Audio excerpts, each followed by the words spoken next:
आज Doubtnut app download करें। Doubtnut पर अपने सभी गणित, रसायन विज्ञान, भौतिक विज्ञान और जीव विज्ञान के डाउट्स का करो सफाया। बस प्रश्न की फोटो खींचो, एक ही प्रश्न को क्रॉप करो और तुरंत वीडियो सोल्यूशन पाओ।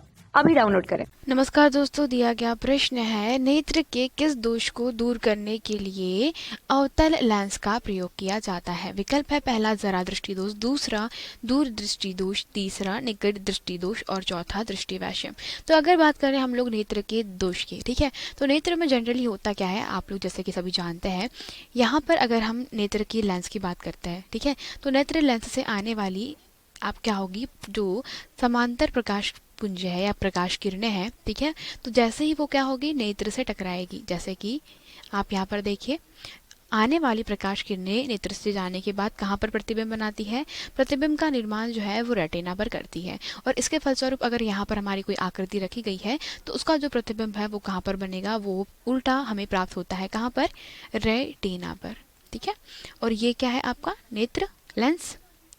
परंतु अगर बताइए कि क्या होगा कि ऐसा कोई दृष्टि दोष है जिसको दूर करने के लिए हम लोग अवतल लेंस का प्रयोग कर रहे हैं, तो अवतल लेंस की जो खास बात होती है वो क्या होती है, ठीक है।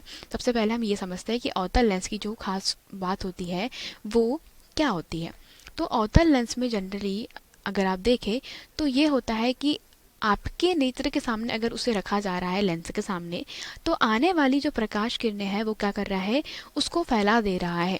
मतलब मान ले कि यहाँ पर हमारे पास में कोई वस्तु रखी गई है, तो यहाँ से आने वाली प्रकाश किरणें जो रहेगी, तो इन प्रकाश किरणों को क्या करेगा, ये जो हमारा नेत्र लेंस है, मतलब अवतल लेंस है, ये थोड़ा सा फैला करके क्या करेगा, ये फैला करके इस नेत्र के लेंस पर भेजेगा, ठीक है। तो अवतल लेंस अगर इस प्रकार से प्रकाश किरणों को फैला करके भेज रहा है, तो क्या होगा कि अब इस लेंस के द्वारा जो बनने वाला प्रतिबिंब है वो पहले ना बन करके कहाँ बनेगा, अब रेटिना पर बनेगा।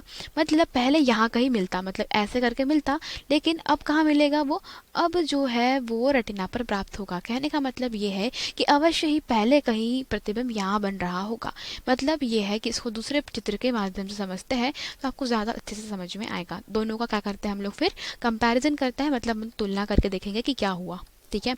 तो ये आपके पास में आपका नेत्र, ये रहा नेत्र का लेंस छोटा सा, और अब आपके सामने ये रही वस्तु, ये बिना अवतल लेंस का, ठीक है। अवतल लेंस के क्या हो रहा है कि आने वाली अब जो प्रकाश किरणें है वो सीधे जा रही है, और सीधे जाने के बाद में क्या हो रही है कि दोस्तों नेत्र लेंस जो है वो मोटे हो जाने के कारण वो रेटिना के पहले ही कहीं मिल जा रही है, ठीक है। तो ये क्या है हमारा रेटिना, मतलब पर्दा, जिसके ऊपर क्या बनता है, प्रतिबिंब प्राप्त होता है। तो अब रेटिना पे हमें प्रतिबिंब ना प्राप्त होकर के इसका प्रतिबिंब बनने वाला जो स्थान है वो कहाँ हो गया है, रेटिना के आगे आ गया है। अतः अवश्य ही यहाँ पर कौन सा दोष रहा होगा, निकट दृष्टि दोष रहा होगा, ठीक है। तो निकट दृष्टि दोष में लेंस के क्या हो जाता है, बहुत पास में प्रतिबिंब बन जाता है, जिसके कारण रेटिना इसको सेंस नहीं कर पाता और वस्तुओं को आप देख नहीं पाते। तो इसके लिए क्या किया जाता है, हमें ऐसे लेंस का जरूरत होता है जो क्या करेगा, प्रकाश किरणों को फैला करके भेजेगा। और प्रकाश किरण अगर फैल के भेजेगी तो क्या होगा कि जैसे ही यह हमारे नेत्र लेंस, तो नेत्र तो उत्तल लेंस होता है, तो क्या करेगा, ये फैला करके दूर उसका प्रतिबिंब बनाएगा जो कहाँ पर प्राप्त होगा, रेटिना पर। तो इस प्रकार से हम कहेंगे कि अवतल लेंस जो है वो किसके लिए उपयोग में लाया जाता है, निकट दृष्टि को दूर करने के लिए लाया जाता है उपयोग में, ठीक है। तो प्रश्न का सही उत्तर रहेगा निकट दृष्टि दोष, मतलब हम कहेंगे विकल्प क्रमांक 3 जो है वह प्रश्न का सही उत्तर है। तो जरा दृष्टि दोष जो होता है उसमें दूर दृष्टि दोष और निकट दृष्टि दोष दोनों ही पाए जाते हैं, मतलब ना ही आप दूर की वस्तु को स्पर्श देख पाते हैं, ना ही पास की। तो उसके लिए जरा दृष्टि दोष होता है, और उसमें आप कौन सा द्विफोकसी लेंस उपयोग में लाते हैं, तो ये प्रश्न का उत्तर गलत हो जाएगा। दूर दृष्टि दोष में आप उत्तल नहीं, मतलब अवतल नहीं उत्तल लेंस का उपयोग लाता है, तो ये भी गलत रहेगा। और दृष्टि वैषम्य में भी जो होती है दोस्तों, उसमें ऊर्ध्वाधर और क्षैतिज में आपको फर्क समझ नहीं पड़ता, ठीक है।